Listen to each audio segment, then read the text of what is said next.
All right, guys, so I wanted to introduce you to another part of the household here. This is 1995 BMW 318 Ti E36 body code.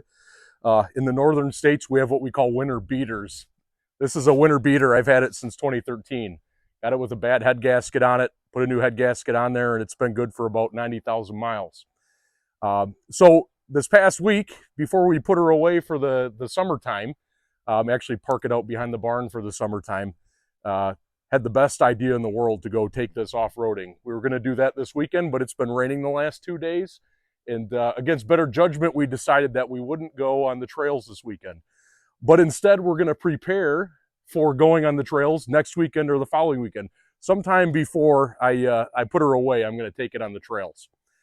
So starting out with this, I'll give you a little walk around in a second. I put this tow hook on here earlier. There's two spots on the car where they've got tow hook connections on these BMWs, one in the front bumper, one on the back.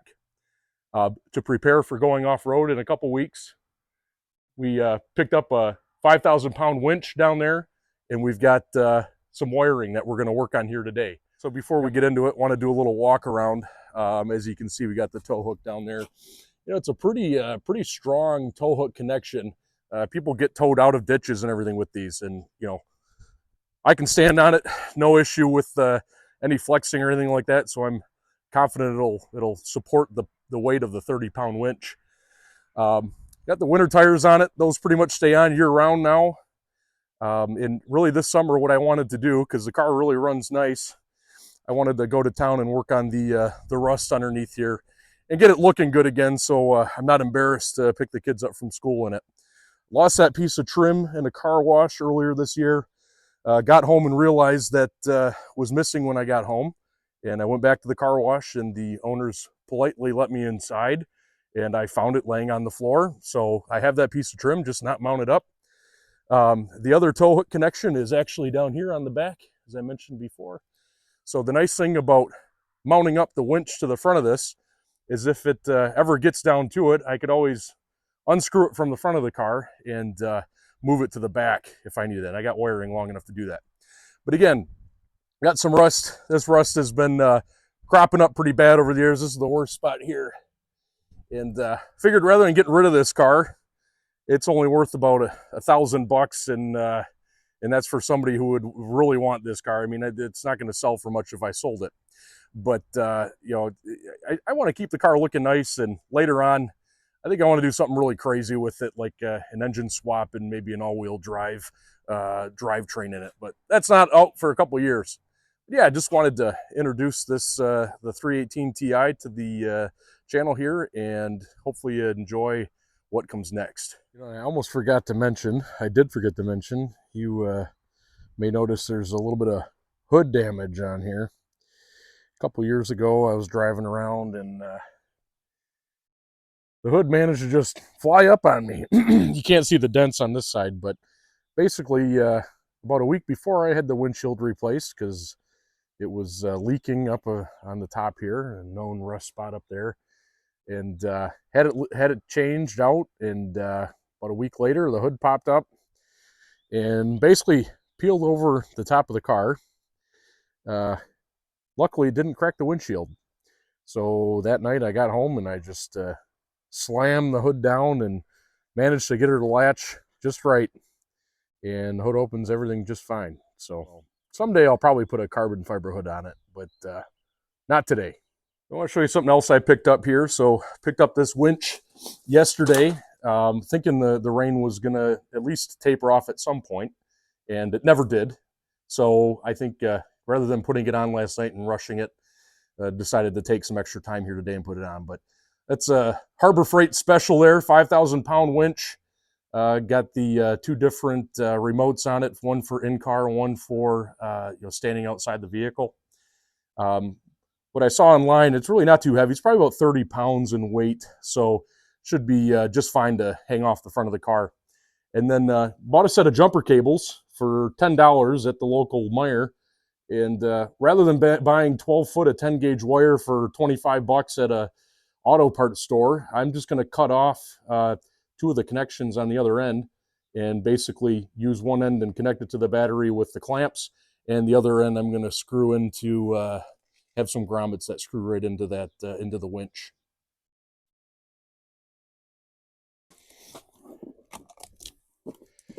All right. Oh, look at that. It's already came with a mountain plate.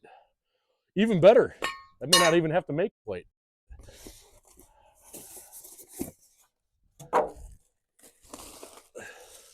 Look at that. 5,000 pound capacity for this bad boy. So to give you an idea of what we're talking about, we're going to mount that plate up to this stud coming out of here. Basically have the winch sit right on the front like that. Yeah, she's going to stay there. So not planning on driving around town with this thing hanging off the front, but when we're out on the trails, I'm pretty sure that stud is going to be strong enough there. We'll have her on there and ready to go whenever we need to get out of a bad situation. Also came with wiring, it looks like, too, so I didn't even have to buy jumper cables, but we'll figure out how to do something with these jumper cables later. Excellent. What we're thinking about doing here is, so here's the part that goes into the vehicle. This screws into the car, and then you've got where that tow hook mounts up on the outside here on this threaded part. Got this jam nut on here, and I just happened to find this other nut around in the barn here, and we're going to use that to mount our plate up. So rather than relying on the welds to hold that nut on when we're pulling on it with this, we're going to put it on the inside, basically weld it on here, car's over here, and when you're pulling on it, it's going to pull out that way. The other thing we want to keep in mind is that when you're pulling out the car, you know, you're going to have the torque getting applied on the cable. You got to be careful, especially with something like this coming out of there. You don't want to mount this offset and torque on it too much. But I think what's going to happen is basically by putting the nut around the middle here, it'll be roughly in line with where she's coming off of here, especially once you get it pulled out pretty far. So that's what we're going to do next. We're going to drill a hole in this guy right in the middle. We're going to take this nut and weld it on there. And mechanically, that's pretty much it. We'll get the winch mounted up to our plate, and then we'll do a little test fit on there.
All right, let's have a little test fit of this newly welded and drilled bracket. So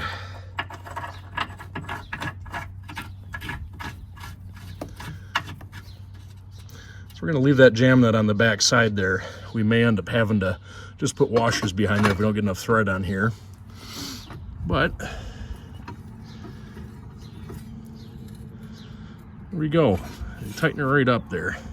Crank her right down there. Just like that. We have ourselves a winch mount, boys.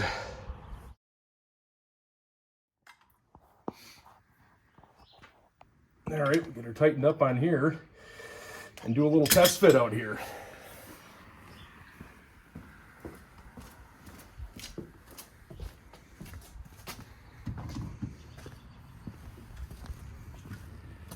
So the nice thing about these tow hooks, these threads, it's originally thought it was a bad thing. That's a proprietary thread on there, so you can't just go to a hardware store and buy a bolt. But I bought these on Amazon. The nice thing is they screw in real easily in the field. So I think BMW designed it that way, at least, so somebody wouldn't need tools to put a tow hook in their car. And the nice thing about it for us here is we don't need a tow hook for putting a winch on there. So there she is. And you know, it's still a little bit loose up inside there. I don't know if that's gonna be too much of a problem. We're only gonna put this on if we get stuck somewhere. We're gonna come out and put it on the front, and then you know, get everything hooked up that way. Probably won't drive around with it much with that on there. So now we're getting to my favorite part, all the wiring that goes along with this. Originally I said I'd use those jumper cables down there, but I think at least for today, we're gonna get her wired up here to where we got the two main connections coming out the front. If I ever have to move it over to the back of the car, I think what I'll end up doing is just creating an extension cord with those jumper cables and having something run back there. Just in time to do the electrical on this, it starts raining out again. So we wheeled her forward a little bit here, and we're going to do the electrical at least under some shelter here. So I'll mount up underneath here. Conveniently, it looks like we can get to our battery post. And the grommets on the end of this guy aren't exactly big enough to put on something like this, probably 3/8 inch coming off of here, that thread. But underneath here, it's like a 1/4 inch thread coming off of this clamp. I think somebody put an aftermarket clamp on there at one point because that doesn't look OEM to BMW. But we're going to mount the positive wire up to this guy here, and then we're just going to ground this right to the frame.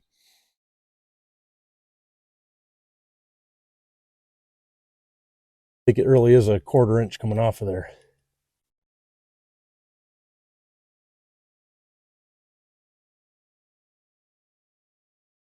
Nope, I was wrong. This is Chris right here.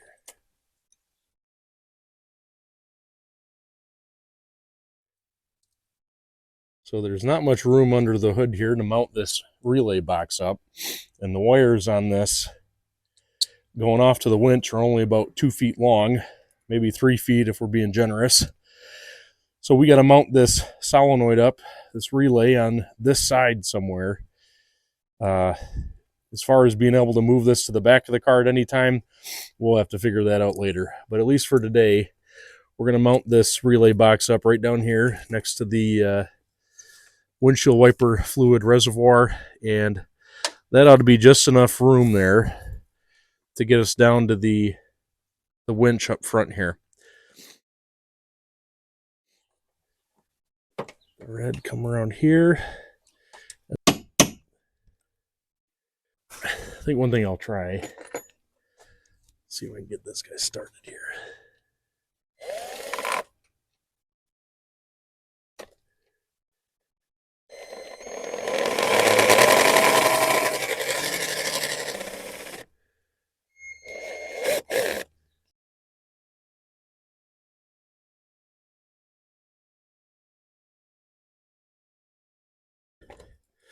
Might help if I remove this tank here. You think?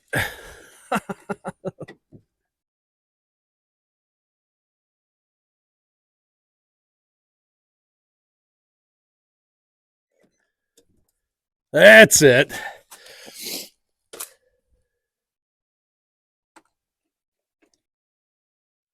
There we go.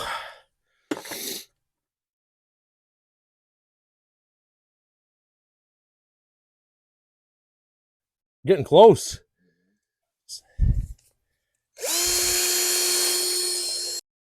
Well, it needs more than I thought it would. You got to optimize the hole size here.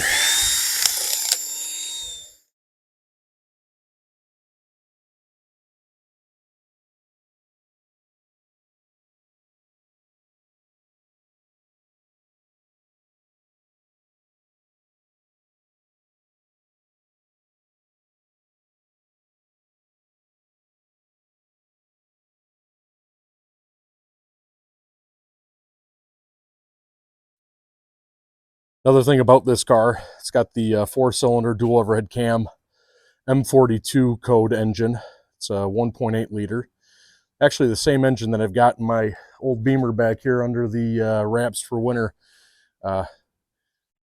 In practice, I've seen these things hold up to 15 pounds of boost of turbo boost, and that car behind me makes about 250 horsepower. Check out my dyno video if you want to see the actual dyno charts from it. But M42, as soon as this car either gives up underneath the chassis or I do an engine swap in this one, I'm going to save this motor as an extra just in case the one in the E21 gives up on us at some point. All right, so we've got our main controller switch connection over here, the driver's side. There's also a internal passenger compartment switch you can run in there as well. We'll probably do that later, not going to do that right now. And then we've got all the main wiring coming right down over here, down into the relay box under here. She's nice and snug, all the boots on there. And what we're going to do, because this guy is temporary, she's only going to be used in situations where we need to get pulled out of something. We're going to disconnect down here, typically coil these wires up and tuck them back in here during normal driving. When we have to throw the winch on there, we'll end up hooking it up outside of here and then winching away. So we're going to give her a shot. All right, it's time to test it out.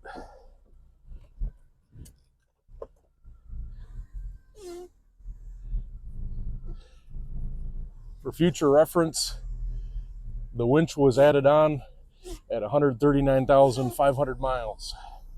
Little trial run over here just to see what it's like if we get stuck in out in the forest here. Oh boy, we're stuck in the lawn now, so we're gonna need to get the winch out and see what we can do to pull this guy out of here.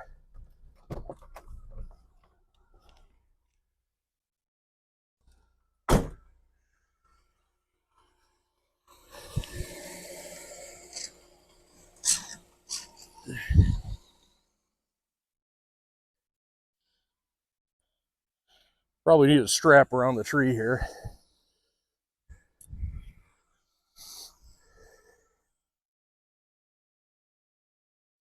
Wrap this guy around here to protect one of my cherished landscape trees here. We'll just protect her with the back of the strap here.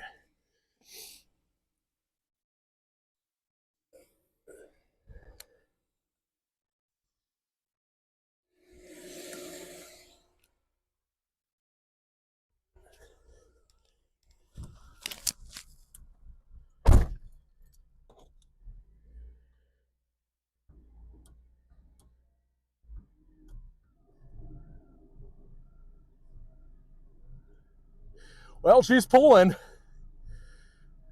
Didn't even have to give it any throttle. She's pulling her right out.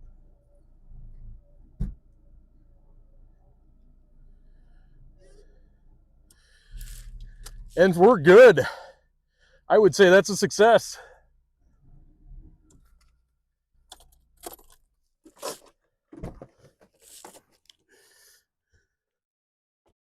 All right, the dry run was a success.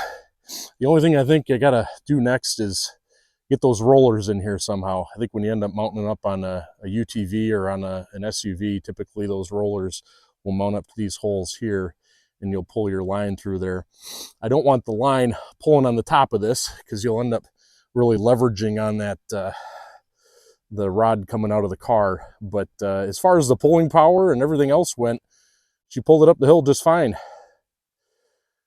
Next up, I think I'm going to make a bracket for the top of this and route those rollers out front here so we keep the line inside the spool here. Other than that, job well done, and I think, man, this looks like it rolled off the showroom floor just like this. So next up, we'll be going off-roading. So that wraps up that project. We're going to go ahead and take the winch off. If you guys are interested to see what we're going to do next with this, going off-road, whatever else we do with it, hit the subscribe button and you'll get notified as soon as my next video goes up. Thank you guys for watching, and hopefully you enjoy all the goofy, quirky things we're doing on this channel. Have a good one.